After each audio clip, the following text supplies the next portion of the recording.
तो यहाँ पर हमने कंसिडर किया रेसिस्टेंस, यहाँ पर हमने कंसिडर किया इंडक्टेंस, यहाँ पर हमने कंसिडर किया कैपेसिटेंस, और ये तीनों जो एलिमेंट एक एसी सोर्स के साथ सीरीज़ में कनेक्टेड है। तो यहाँ पर हमने बेसिकली आरएलसी सर्किट कंसिडर किया है। तो यहाँ पर ये जो एलिमेंट है वो सीरीज़ में कनेक्टेड है, जिसके वजह से एलिमेंट के थ्रू जो करंट फ्लो करेगा उसका जो मैग्नीट्यूड होगा वो सेम होगा। यहाँ पर अगर हम लोग देखें, यहाँ पर ये एसी सोर्स का अगर हम लोग इंस्टेंटेनियस ईएमएफ कंसिडर करें तो वो होगा ई, और वो बराबर में होगा E naught into sine omega T. यहाँ पर ये जो रेसिस्टेंस के अक्रॉस जो वोल्टेज ड्रॉप है उसको हमने कंसिडर किया वी आर, और ये जो इंडक्टेंस के अक्रॉस जो वोल्टेज ड्रॉप है या फिर बोल सकते हैं जो पोटेंशियल ड्रॉप है उसको हमने कंसिडर किया वी एल, और ये कैपेसिटेंस के अक्रॉस जो पोटेंशियल ड्रॉप है उसको हमने कंसिडर किया वी सी। तो यहाँ पर ये जो वी आर जो पोटेंशियल ड्रॉप है जो कि रेसिस्टेंस के अक्रॉस हो रहा है वो बराबर में होगा आई एन टू आर के। सिमिलरली अगर हम लोग पीक वैल्यू के फॉर्म में कंसिडर करें तो हम लोग लिखेंगे V naught R is equal to I naught into are.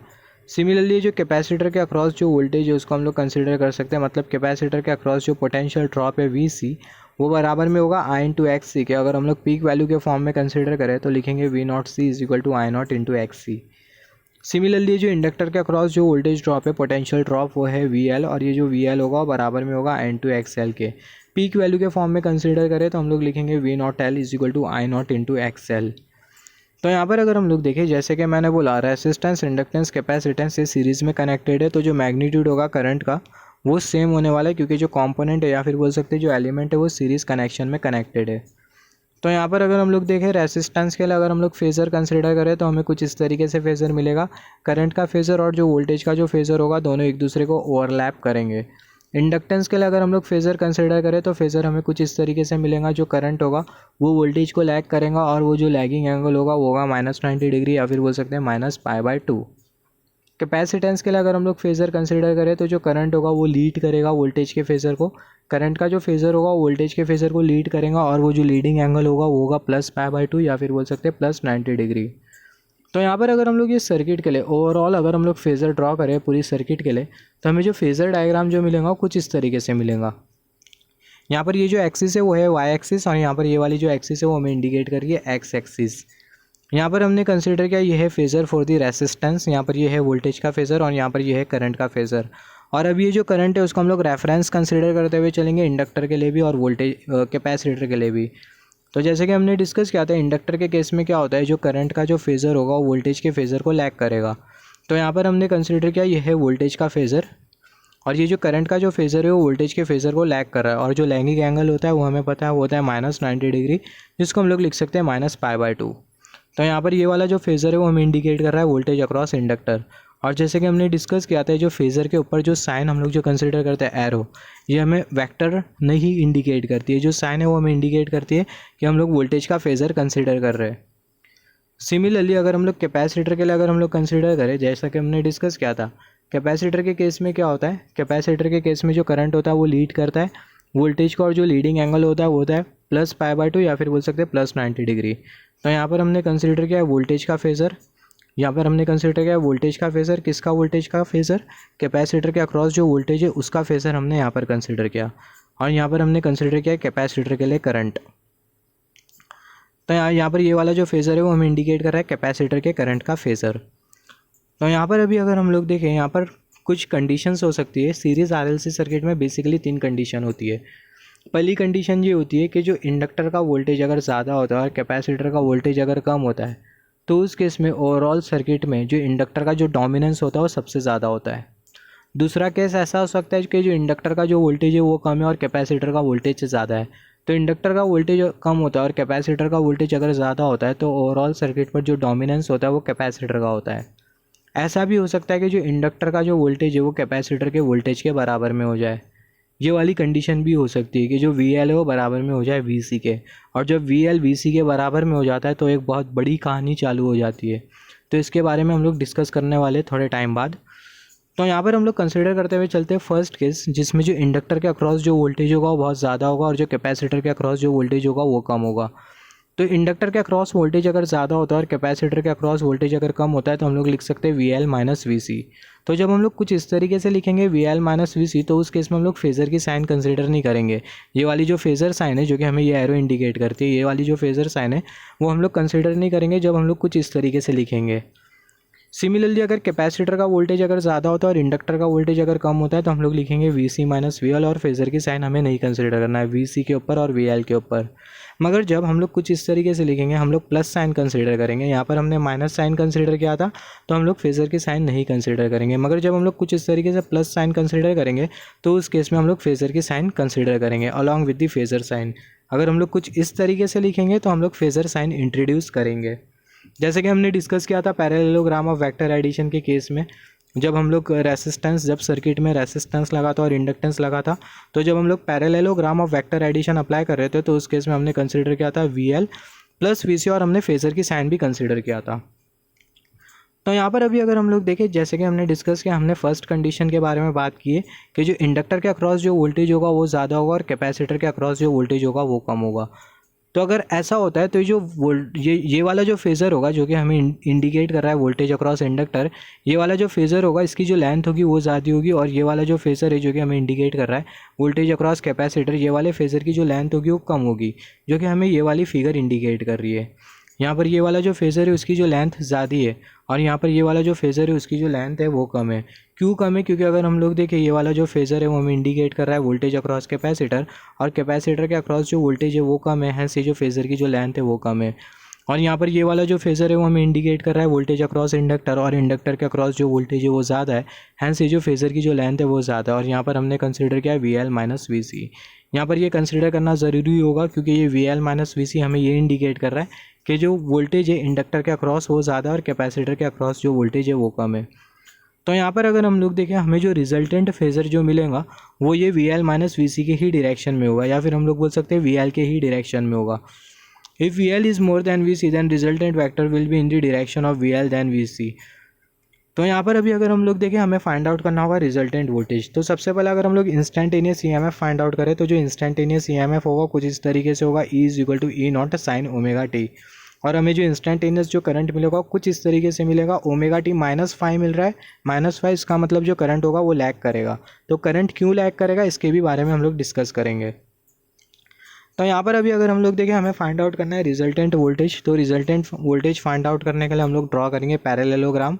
तो यहाँ पर हमने कुछ इस तरीके से पैरेललोग्राम ड्रॉ किया। यहाँ पर ये जो कर्सर की जो टिप है यहाँ पर हमने कुछ इस तरीके से पैरेललोग्राम ड्रॉ किया, और यहाँ पर हमें मिल जाता है रिजल्टेंट वोल्टेज। यहाँ पर ये जो वेक्टर है वो हमें इंडिकेट कर रहा है रिजल्टेंट वोल्टेज जो कि ई नेट।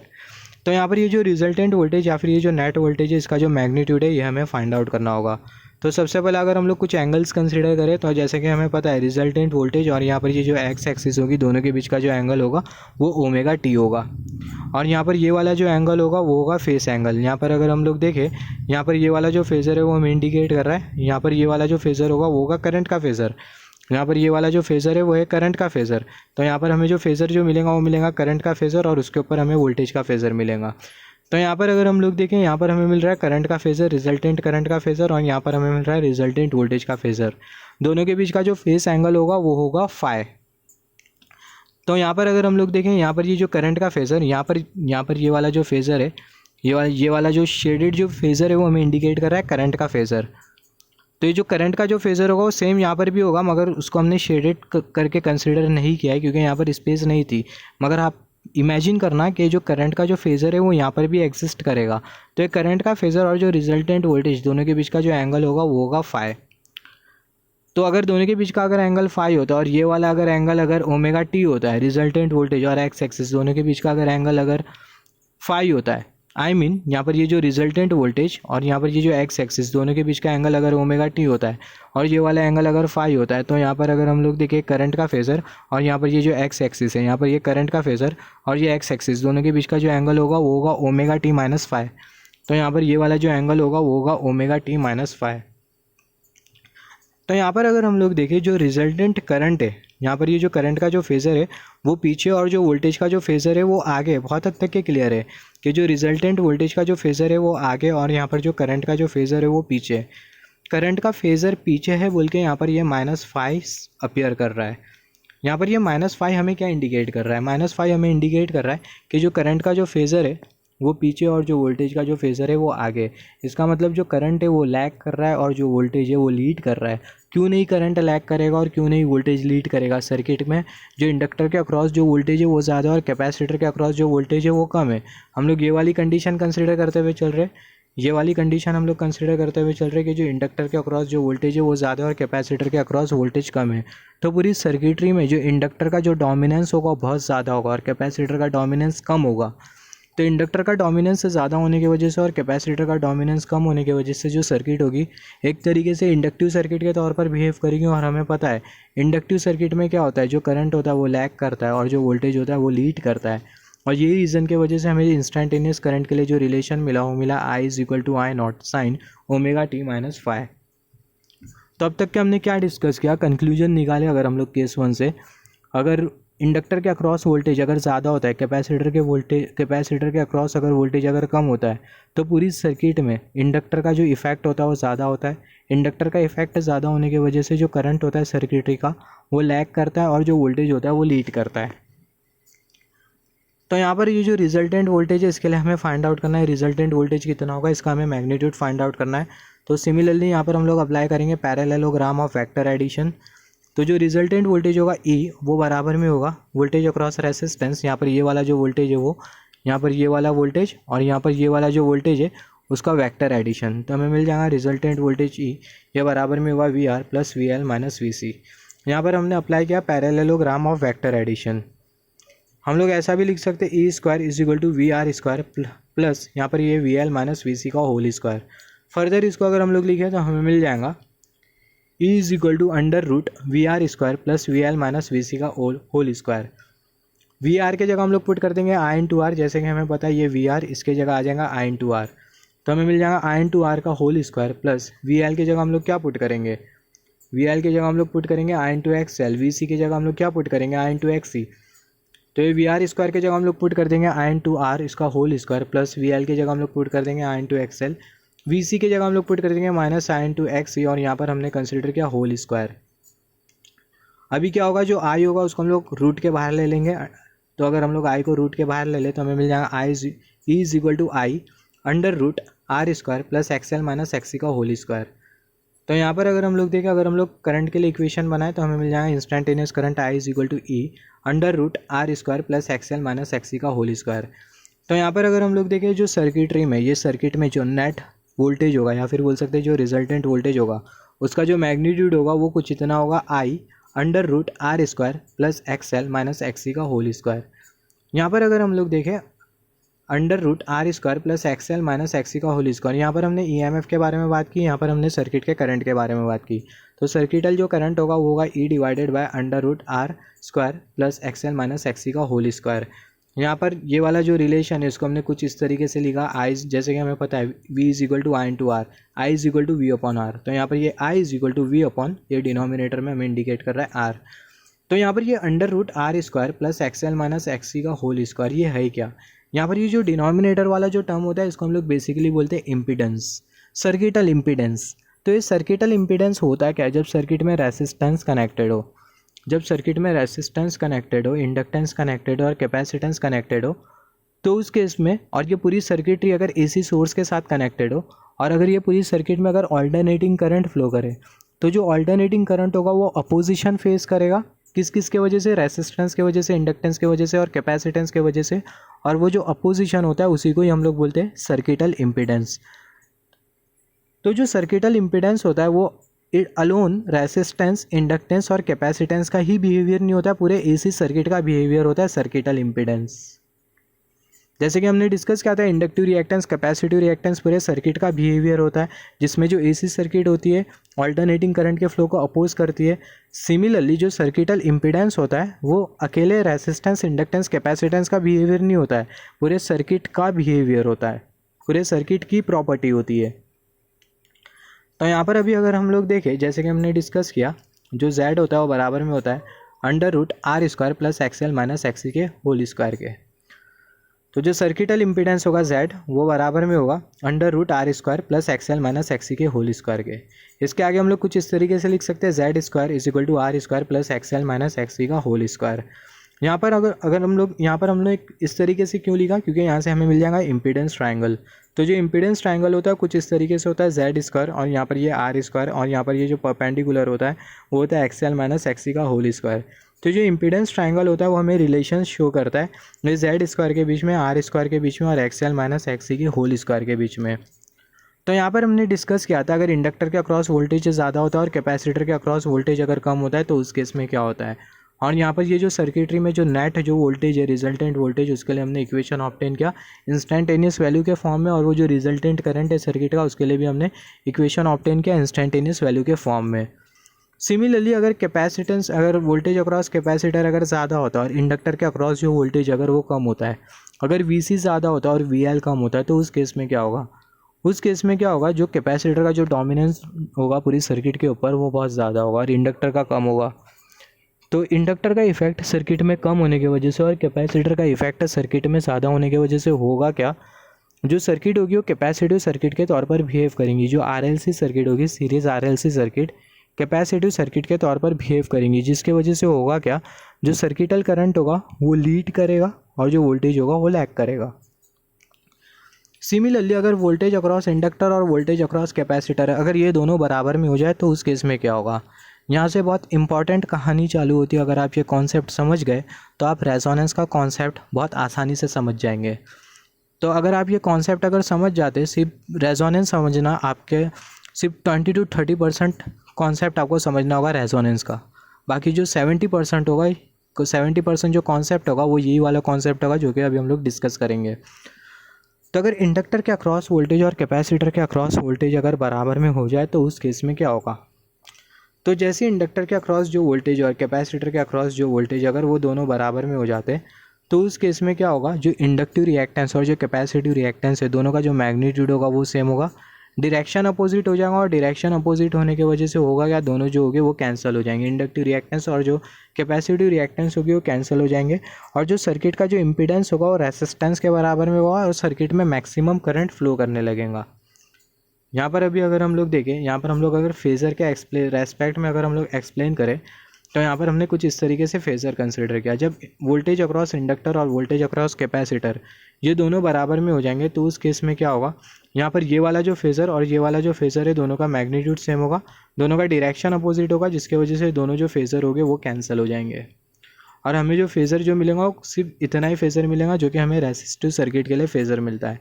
इसका मतलब जो सर्किट होगी वो प्योरली रेसिस्टिव सर्किट के तौर पर बिहेव करेंगी जब वी एल वी सी के बराबर में हो जाएगा। तो यहाँ से हम लोग बोल सकते हैं अगर वी एल वी सी के बराबर में होता है तो उस केस में क्या होता है, जो कैपेसिटिव रिएक्टेंस और जो इंडक्टिव रिएक्टेंस होते हैं दोनों का मैग्नीट्यूड सेम हो जाता है, डायरेक्शन अपोजिट हो जाता है, जिसकी वजह से दोनों जो रिएक्टेंसेस होते हैं वो कैंसिल हो जाते हैं और सर्किट का जो इम्पीडेंस होता है वो रेसिस्टेंस के बराबर में होता है और जो सर्किट होती है वो प्योरली रेसिस्टिव सर्किट के तौर पर बिहेव करती है और सर्किटरी में जो करंट फ्लो करता है वो मैक्सिमम पॉसिबल करंट फ्लो करता है। तो यहाँ पर अगर हम लोग देखें जो इम्पीडेंस का जो रिलेशन होता है वो कुछ इस तरीके से होता है, Z is equal to under root R square plus XL minus XC का, एक्सएल माइनस एक्सी, यहाँ पर ये होगा एक्सी। तो जब वी एल बराबर में हो जाता है वी सी के तो उस केस में क्या होता है, वैसे कि हमने डिस्कस किया ये जो इंडक्टिव रिएक्टेंस और जो कैपेसिटिव रिएक्टेंस है, यहाँ पर ये इंडक्टिव रिएक्टेंस और कैपेसिटिव रिएक्टेंस दोनों का मैग्नीट्यूड सेम हो जाता है, डायरेक्शन अपोजिट हो जाता है और ये दोनों जो होते हैं वो कैंसिल हो जाते हैं। तो जैसे ही ये दोनों कैंसिल हो जाएंगे, एक्सएल माइनस एक्सी, ये जैसे ही ये दोनों कैंसिल हो जाएंगे तो उस केस में हमें मिल जाएगा जीरो, हमें मिल जाएगा impedance is equal to under root R. यहाँ पर अगर हम लोग देखें जो इम्पीडेंस होगा वो बराबर में होगा रेसिस्टेंस के, इम्पीडेंस रेसिस्टेंस के बराबर में, इसका मतलब सर्किटरी में मैक्सिमम करंट फ्लो होने लगेगा। तो यहाँ पर अभी अगर हम लोग देखें, note that if V L is equal to V C, अगर वी एल वी सी के बराबर में होता है तो जो सर्किट होगी वो प्योरली रेसिस्टिव सर्किट के तौर पर बिहेव करेंगी, क्योंकि इंडक्टिव रिएक्टेंस और कैपेसिटिव रिएक्टेंस वाली जो चीज़ है वो नाम की जो चीज़ है वो पूरी तरीके से एलिमिनेट हो जाएंगी सर्किट से, because magnitude of V L and V C will become same. जो मैग्नीट्यूड होगा वी एल का और वी सी का वो सेम होगा, जो डायरेक्शन होगा वो अपोजिट हो जाएगा। डायरेक्शन अपोजिट होने की वजह से एक्सएल भी बराबर में हो जाएगा एक्सी के, दोनों का magnitude same, direction opposite, hence ये जो रिएक्टेंसेज होगी वो कैंसिल हो जाएंगे, इंपीडेंस बराबर में होगा रेसिस्टेंस के, सर्किटरी में फ्लो करने लगेगा मैक्सिमम करंट। तो यहाँ पर अभी अगर हम लोग देखें, just wait for a second, यहाँ पर अभी अगर हम लोग देखें, when inductive voltage and capacitive voltage will become same, VL is equal to VC, then inductive reactance and capacitive reactance will get cancel. क्यों कैंसिल हो जाएंगे? क्योंकि दोनों का मैग्नीट्यूड सेम होगा, डायरेक्शन अपोजिट होगा। And circuit will behave like a purely resistive circuit in series RLC circuit. और जैसे कि हमने डिस्कस किया, जो इंपीडेंस होता है वो बराबर में होता है √R² plus XL minus XC के होल स्क्वायर। ये पूरा हो जाएगा 0, हमें मिल जाएगा impedance is equal to resistance. तो यहाँ पर अगर हम लोग देखें, यहाँ पर ये XL माइनस XC ये बराबर में कैसा हो जाता है, यहाँ पर अगर हम लोग देखें जो वोल्टेज अक्रॉस इंडक्टर ये बराबर में हो जाएगा वोल्टेज अक्रॉस कैपेसिटर के। तो अगर हम लोग पीक वैल्यू में लिखें तो हम लोग लिख सकते हैं I0 इंटू XL ये बराबर में हो जाएगा I0 इंटू XC के। तो इसके बाद क्या होगा, यहाँ से अगर हम लोग देखें I0 कैंसिल, यहाँ से I0 कैंसिल, जो इंडक्टिव रिएक्टेंस और कैपेसिटिव रिएक्टेंस ये दोनों बराबर में हो जाएंगे, दोनों का मैग्नीट्यूड बराबर में हो जाएगा, डायरेक्शन अपोजिट हो जाएगा। तो जब तो जैसे कि हमने डिस्कस किया था, जब VL बराबर में हो जाता है VC के, तो उस केस में जो फेज़ डिफरेंस होता है वोल्टेज अक्रॉस इंडक्टर और वोल्टेज अक्रॉस कैपेसिटर के अक्रॉस, वो जो फेज़ डिफरेंस होता है, या फिर बोल सकते हैं जब VL VC के बराबर में होता है, तो उस केस में जो वोल्टेज की साइन वेव, मतलब जो इंडक्टर के अक्रॉस जो वोल्टेज होता है उसकी साइन वेव और जो कैपेसिटर के अक्रॉस जो वोल्टेज होता है उसकी जो साइन वेव होती है, दोनों के बीच का जो फेज़ डिफरेंस होता है 180 डिग्री का होता है, कुछ इस तरीके से। यहाँ पर ये जो साइन वेव है वो हमें इंडिकेट कर रही है वोल्टेज अक्रॉस इंडक्टर, यहाँ पर ये जो साइन वेव है वो हमें इंडिकेट कर रही है वोल्टेज अक्रॉस कैपेसिटर।